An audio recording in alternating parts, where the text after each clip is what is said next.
We drove throughout the day, stopping occasionally until we ran out of gas in some kind of back road somewhere in between Nevada and Oklahoma and got stuck in a forest. Oh, fuck, I groaned, punching the dashboard as the car slowly grumbled to a stop. We're out. Do you have a spare can in the trunk? Angel asked. No, I forgot. Fuck, I don't even know where we are. I'm not getting any service. What about you? I don't have a phone. Right, sorry. Damn it, I knew we should have filled up on the highway. Let's just walk. Angel said. It should be a few miles before we even see any kind of civilization, and I never used to believe in monsters and ghouls, but I've seen plenty, and the woods are dark as hell. Don't tell me you're scared. Angel groaned. You have your pistol, and you have me. That's right, I said, hopping out as both of us started to walk down the road, as I pointed a flashlight ahead of us. You're what the monsters and demons fear. Right, Angel said. The entire area around us was woodland, and the road was littered with potholes, and the area was sparse, even of tiny shacks or properties. What sort of monsters would live in woods like these? I asked, checking the safety on my pistol. Demons? No, you dingus. Demons are extremely rare. We'd most likely run into a Wendigo, mimic, shapeshifter, lantern, or some other entity. Lantern, I said. As in lanternfish? Like those fish in the deep ocean with the light thingy? Right, but except a lantern, or at least that's what I call them, in the woods mimic flashlights and searchlights to lure out missing people to kill them. Sometimes they'll just lure in normal people. They're good. They can lure just about anyone in. That's pretty fucking dark. Here's something to chew on. All the creatures I just named, I only know about them because I've killed every single one of them. Shit, you must scrap a lot, I said. No. She said, kicking a pebble. Supernatural creatures can sense other supernatural creatures, kind of like an instinct. The dumb ones don't get along with each other, for the most part, so territorial fights happen a lot. Could this kill any of them? I held up my pistol. No way. I've seen a Wendigo take a .50 caliber shot to the neck once, and it survived without lasting effects. Pistols won't do much. 50 caliber? Jesus. We should buy guns to pick up some heat on the way. Look over there. Angel tugged my sleeve, pointing to bright, flashing lights in the distance. What is? As we got closer, I saw a Ferris wheel and a few small roller coasters when I realized we were walking near a carnival or fair of some sort, most likely put on by the small town we were passing. Perfect, I said. We can stop by and ask for directions to the nearest gas station, and we can come back with some extra fuel and make the rest of the way by car. I've never been to a carnival, Angel said. Me too, I replied. It only looks a mile or two away, so we should get there in a minute. We entered the parking lot as we left the forest and entered the fairgrounds, and we weaved through the cars and people before I walked up to the nearest employee, standing in a booth beside the entrance. It's crowded, she said. Hold on to my hand, so we don't get lost. And I did so, and I made my way to the booth, pushing through the crowd. Hi, our car ran out of gas on the dirt road a while back. Do you know where the nearest gas station is? I asked. Yeah, the man said. There's one a mile ahead. Just get out of the parking lot and go straight on the main road. Thanks, I replied. So... I'll get it, Angel said. It's only a mile away. Just wait here, and I'll pay for it, and bring a jug enough for us to make it there. No, come on, it's my car. I'd feel bad if I let you walk all that way. Seriously, it's fine. Just wait here, all right? Angel, She let go of my hand and walked through the crowd, disappearing as she headed for the gas station. Oh, fuck, I said, as I lost sight of her. I decided to wait, sitting down on a fallen log at the tree line, in sight of the carnival, but a bit more isolated from the bustling crowd and the neon lights of the Ferris wheel above. Around 5 minutes passed as I idly scrolled on my phone when I heard a voice coming from behind me. Hey, I got the gas, let's go. It was Angel. I stood up, sighed, and walked through the woods as I saw her figure walking a good bit ahead of me in the darkness.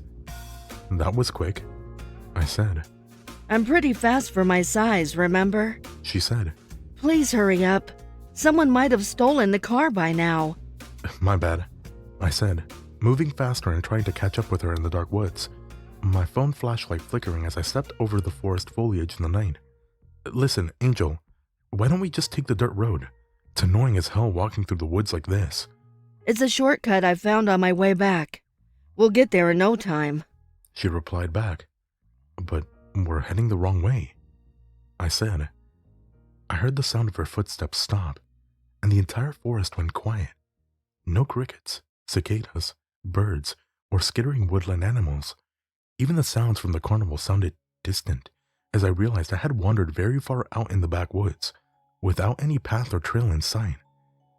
Angel! I yelled out.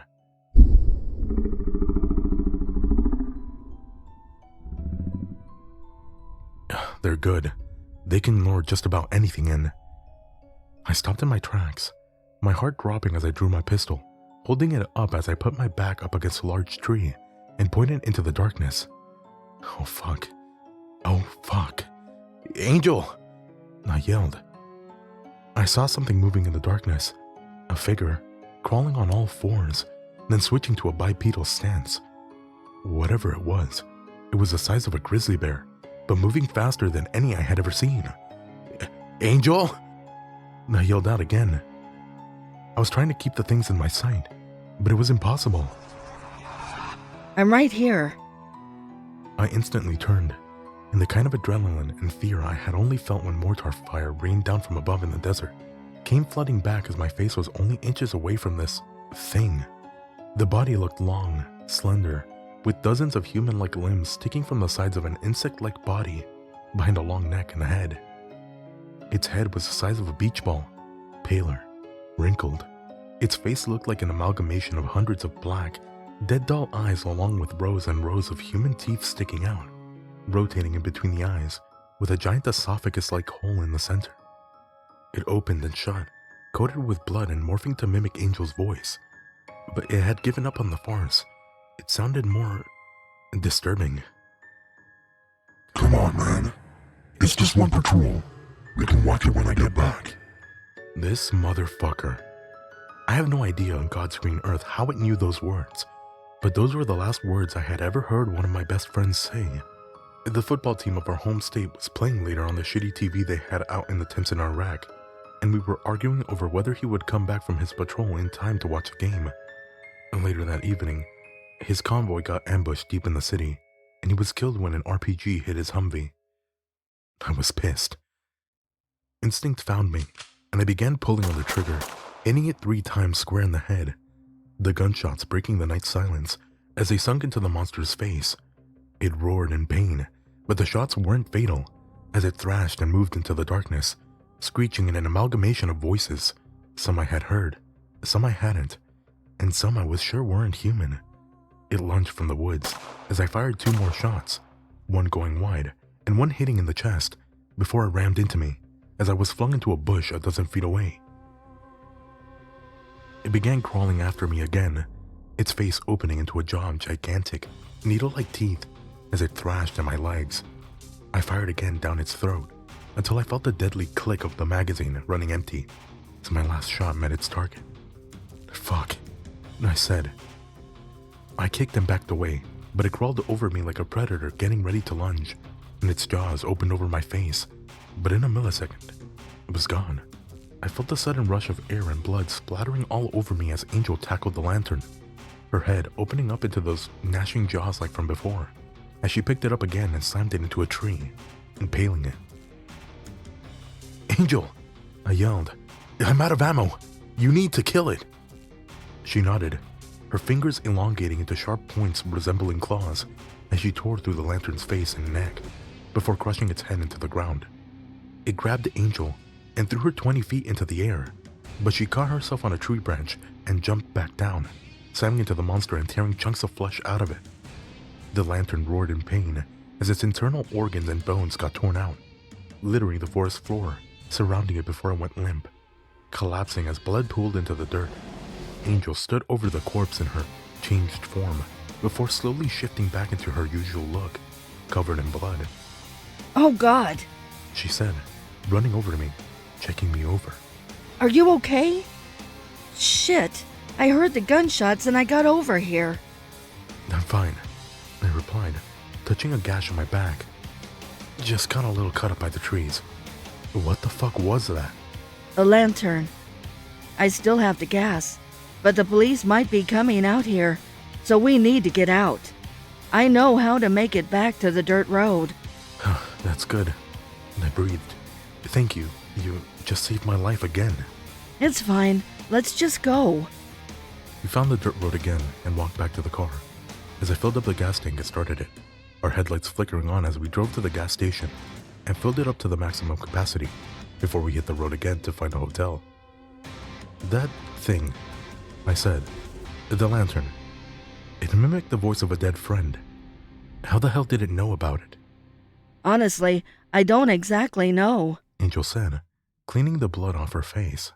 They are partially supernatural creatures, though. I've heard they can mimic traumatic situations to trigger flight or fight responses and prey. Fuck, because that fucked me up for a minute. I sighed. I need a good night's sleep. Let's get out of the woods and find a city with a real hotel this time. I can't wait either. She said. Seriously, that was a close call. We should stick together from now on. We ate dinner at the hotel, a 5-star luxury hotel in a major city off the highway. We spent nearly the rest of our cash on it before we cleaned up, ate dessert, and watched Netflix on the large flat-screen television as I got ready to sleep. We only have a few $100s left. Angel sighed. Is that even enough for gas? If we make it to our little side stop, maybe. I really don't feel like siphoning gas if we get really desperate, I replied. A couple states over seems a little too far. Worry about it tomorrow, I said. I'm feeling burnt the fuck out now. I went to sleep, and the next morning I was checking the time as we packed up and hit the road again. So why does your client want you in particular to be a bodyguard? I asked, tapping my fingers against the steering wheel. I used to fight in this underground tournament hosted by billionaires.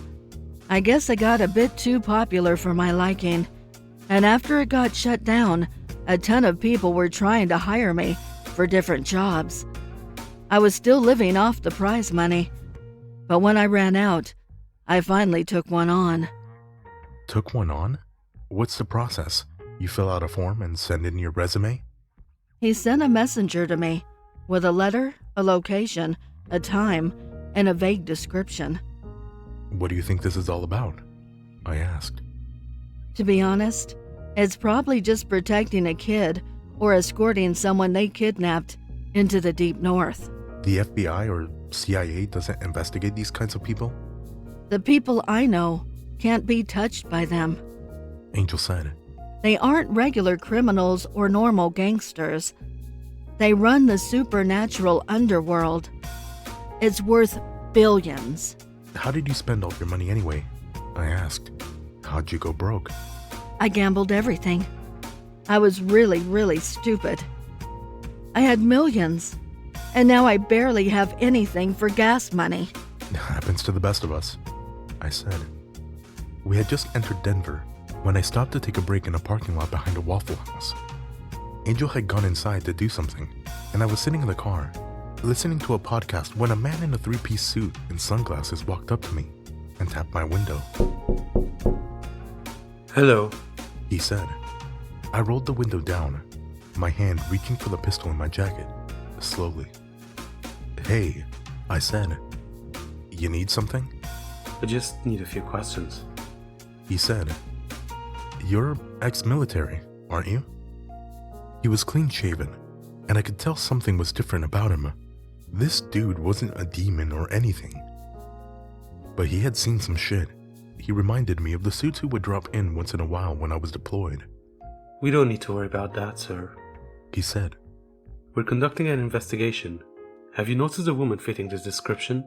He pulled out a laptop and showed me a blurry, shaky, and unstable photo of Angel from afar, her deep purple eyes glancing directly into the camera as she wore a trench coat and covered her face.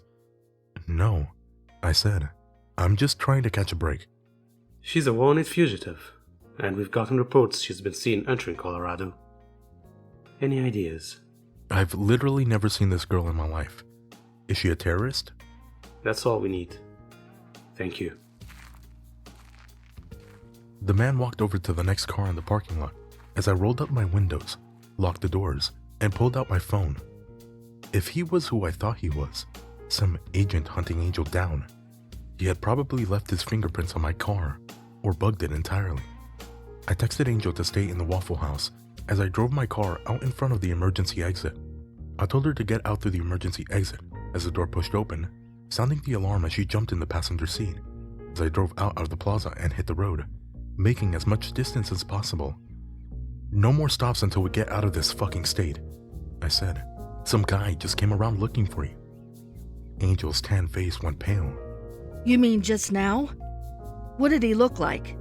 A white guy, clean cut, looked ex-military or law enforcement, wore a plain suit and aviator sunglasses. He showed me a picture of you. What the fuck? Angel said.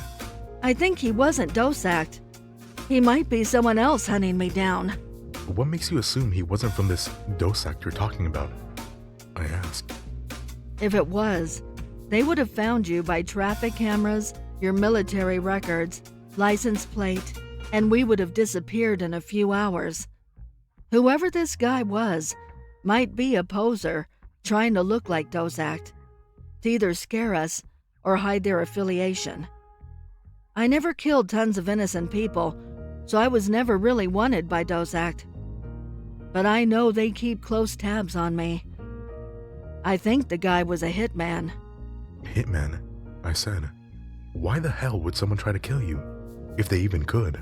Trust me, there's a lot of people and creatures out there that have more than what it takes to kill me. Angel said. I never explained this thoroughly, so I'll do it now. Spill it. I shrugged. I got picked by a scout from an underground fighting tournament because I killed some skinwalkers in Texas while I was unarmed, and I became the reigning champ for a few years. I would come in every year, fight people, and leave. Just a bit ago, some guys from a separate organization raided the tournament and temporarily shut it down. I had the chance to stay or cut my losses and run. So in order to stay off these monster hunting organizations' radars, I disappeared for a few months. I was the tournament's biggest cash mule, and I was making millions and millions every time I fought. And they tried like hell to wrangle me back in. They've sent bruisers, super soldiers, and hitmen after me, and they haven't shown any signs of stopping. The managers of the tournament were pissed that I left them. Have any of these hitmen been successful?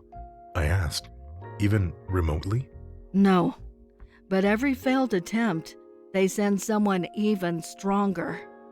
I'm just worried that the guy you described seems off compared to the usual crop they throw my way. Superhuman beings can almost never be killed by bullets or explosives. So if you have to, use your gun and aim for the eyes and mouth if it's exposed. I know a guy in Nebraska, I said. He's a former Army Ranger. Good dude. He sells illegal arms on the side. It doesn't matter what kind of hide these superhumans have. His guns will get through them. You tell me what would work. Anything short of a .50 caliber rifle would just incapacitate them. Angel said. They're durable enough to fall off skyscrapers and can heal fast enough to close wounds while they're being delivered. You could say the same thing about yourself, though, I replied, cruising down the highway. It was raining slowly outside, and she ran her fingertips across the droplets of rain that crossed the windshield. Yes, but there's things out there that could kill me in seconds. That shapeshifter we fought in the woods wouldn't even be enough to entertain some of the fuckers that have hunted me down. Describe one of them, I replied. There was this one guy. I don't know exactly what he was, but he moved only on foot and carried a single dagger. He could run for months without getting tired if he wanted to. He was from South America and got paid almost $5 million to hunt me down and bring me back. He had supernatural senses, and he could make you blind by walking past you. We fought in the Appalachian Mountains before I killed him. How did you manage it? I pushed him off a 200-foot cliff and pinned his corpse with a boulder. Have you ever tried carrying guns? I asked. Yeah, I did, but I lost them over time. They were useful against humans, but weren't worth anything when fighting superhumans. Fire would work better, I assume? Yeah. She said. Napalm, incendiary grenades, anything that burns will slow the regeneration process inexplicably. We left the state and entered Nebraska, and we left the highways into more isolated roads while I tried to navigate our way back to the arms dealer I had befriended in the past. He's a bit eccentric, I said. He's an odd dude, so let me talk to him first to explain the situation. His name is Quentin, by the way.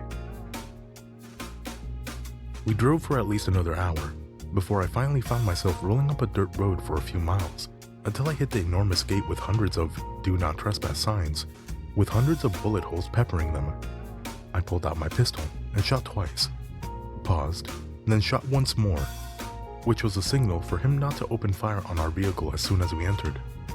I pulled into his graveled driveway in front of his massive cottage-style home, decorated with American flags and junk littering the porch. I honked the horn twice, paused, honked twice again, paused, and held one long honk, which was the signal that I wasn't hostile and could be interacted without a gun in my face. Lane, I thought it was you, man. Quentin said. Hey, Quint, I said. It's been too long. We bro-shaked on his front porch, his giant cigar billowing smoke. The man was a big guy, 6'6", 250 pounds of both fat, combined with muscle from his younger days when he used to lift weights like a madman. He had a scar on his cheek from when a bullet had grazed his face, and he was partially blind in his left eye. Despite all of this, he was a popular and well-respected illegal arms dealer, and made a good fortune doing so in his later years. You lost weight, I lied. What brings you up here? Quentin asked. You want another revolver? I actually need something heavier, I said, running my hand through my hair. Look, I picked up some work as a personal bodyguard. It's complicated, but some people are after her. Is that why you got that cute girl traveling with you? Quentin chuckled. I thought you finally found a girl to settle down with. No, it's not like that. We need something really, really heavy. You're carrying already. You want a shotgun or something? I need something that can... Give me a second. I walked back down to the car, tapping the window and waking Angel up. Angel, come up here and tell my buddy what we need. She yawned and stretched, walking up and shaking his hand. Hi. Nice to meet you. We just came to pick up some stuff. Do you have anything with a kick of a .50 caliber? 50 caliber? Is the motherfucking cartel coming after you? Quentin asked. No, I interjected. It's complicated. The simplest way to put it is that they have really heavy armor. I need something we can fit into a car. I have a few shotguns and things you might be interested in, he said. Give me a second. We waited inside of his disgusting but well-decorated living room as he walked into a hidden room, as he dragged an enormous black crate in front of us like he was ready to start a presentation. He opened it, showing an entire arsenal of illegal weapons. It's not crazy, but I have a sawed-off Benelli M4 specifically fitted to fire dragon's breath ammunition. That's an incendiary ammunition, right? Angel asked. That has fire. That's useful as fuck. This would be good. Sounds good, I said. So, how much is this? 2,000. I'll throw in 500 shells for free. 2,000? I winced. Fuck. Let me go check the emergency box. I rushed to my car and reached under my dashboard, where I had taped a small envelope full of cash almost a decade earlier when I bought my first truck with my first paycheck from the military. Combining that with the rest of the cash Angel and I already had, we came up with a fat stack of $3,500. Fuck. I ran my head through my hair again. This should be enough. Walking back inside, I showed Quentin the cash I had. This is almost $4,000. I said, can you throw in something else? I'll pay you back after I get paid for this one. You know, I usually don't do this. Quentin sighed. You're a stand-up dude, so you better pay me back. The shotgun's yours. Since I'm such a nice and generous car, I'll give you a bulletproof vest too. Rated for anything under a .50 caliber. You were interested in something else? Rifle. You might need to cover me more. Soft targets. Just a straight-up 50 BMG, I replied. Short-barreled, maybe? You know what? Just a regular one. You were never a sniper. Quentin chuckled, blowing a ring of smoke. I remember the recoil from one of these would blow you away. I got some more practice in, I replied. I should be able to shoot some tight groups at this point. Especially if your life depends on it. Angel said. 50 should be enough to incapacitate if you're just supporting me. That's it then, I replied. I handed him the rest of my cash, and we shook on it before we took the 2 guns to the back of his property, along with the ammunition. Shoot a few rounds with both, Quentin said. You don't want the kick from either to scare you when you're moving with them. Also, don't know what in God's name you're using dragon's breath against, but it's your choice. I walked out, loading the shotgun with a few shells before firing.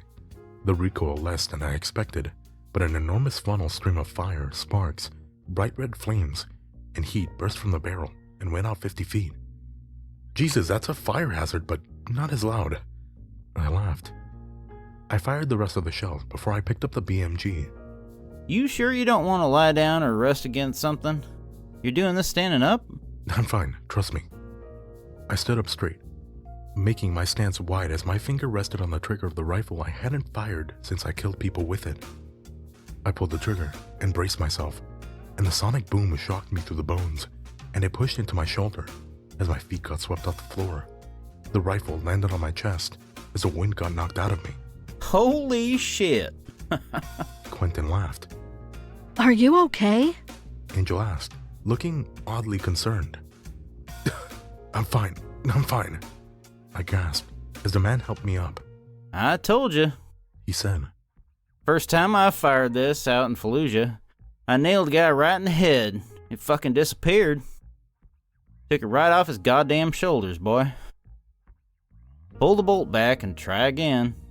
The second shot, I managed to stay standing as I destroyed a tree before I fired off another magazine, for I was sure I had gotten used to the feel again. Okay, I said. Thanks for the stuff, Quint. Come by any time, you know. Quentin said. Good luck to you too. Angel, was it? Yes, sir. She said. Goddamn. Treat my boy well. He laughed. Have a good one, y'all.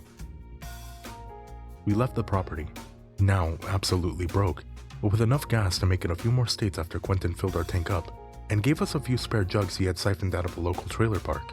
Hey, so we're broke, right? Angel asked. Yeah, but we got enough gas to make it to fucking Alaska if we need to. I whistled. I just hope whoever's hiring you pays you something up front, or when we make our next stop at whatever shit state those guys paid us to drop off a note at. They won't stick us up.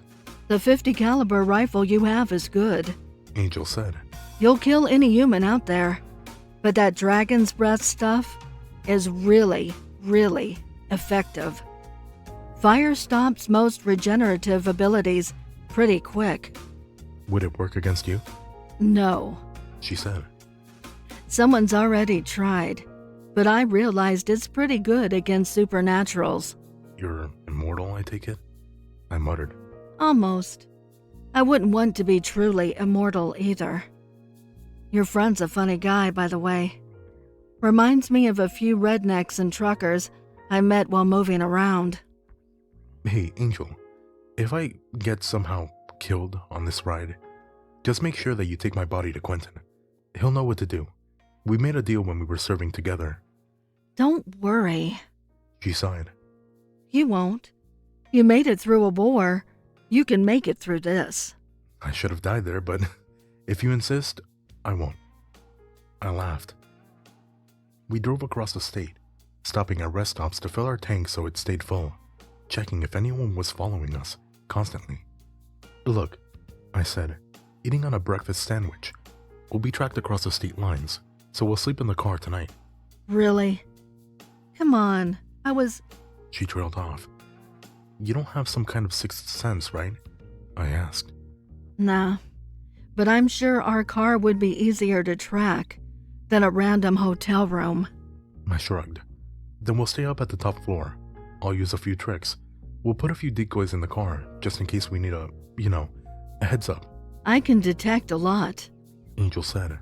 My senses are better than yours, but I'm sure you got a couple tricks from your Marine days. I do. It's just something that'll be my second nature. I replied. If someone gets into the hotel room, we'll kill them and get out. Because I know how fast some response times are from state police and the FBI. Park the car close, I guess.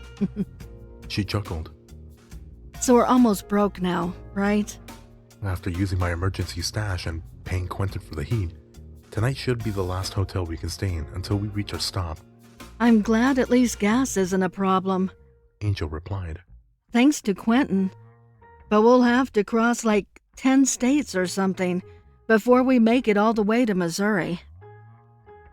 We barely made it to the eastern side of Nebraska that night, and after driving for almost 6 hours, I booked a nice hotel and spent the last of our money buying dinner and our room. Tomorrow we'll drop off the package, I said, getting out of the shower as I laid down on the bed beside Angel. $50,000, baby. She sighed. I walked over, filling up the trash can with water before I penny locked the door, and I used oil to grease up the entire balcony. What are you doing? Angel asked.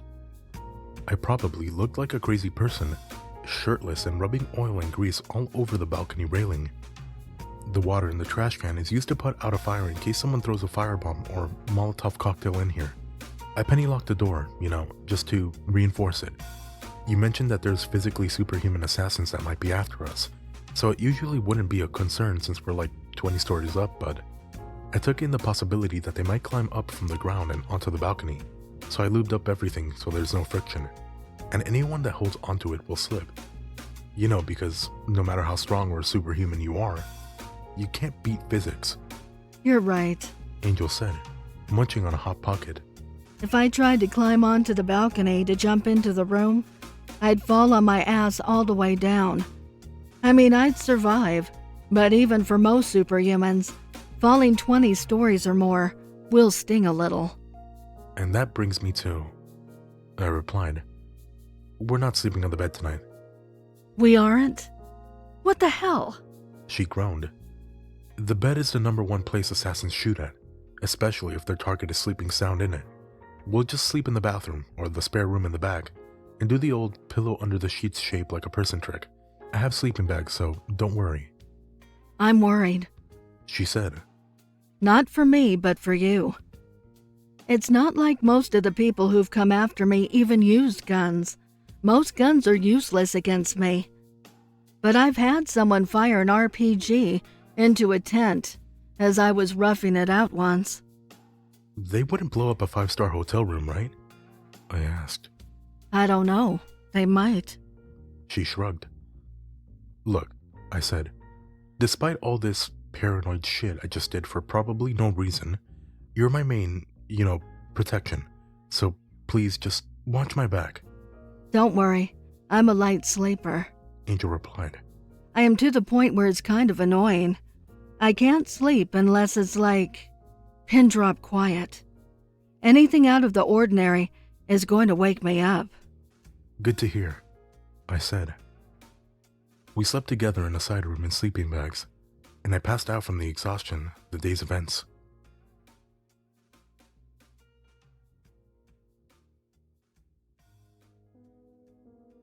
Hey everyone, I hope you all enjoyed this part of the Angel Lane series.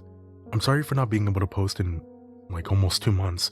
As some of you know, I decided to take a break for a month and I was planning to come back at the start of January, but then I caught some sort of flu and I was pretty much out of commission for most of this month.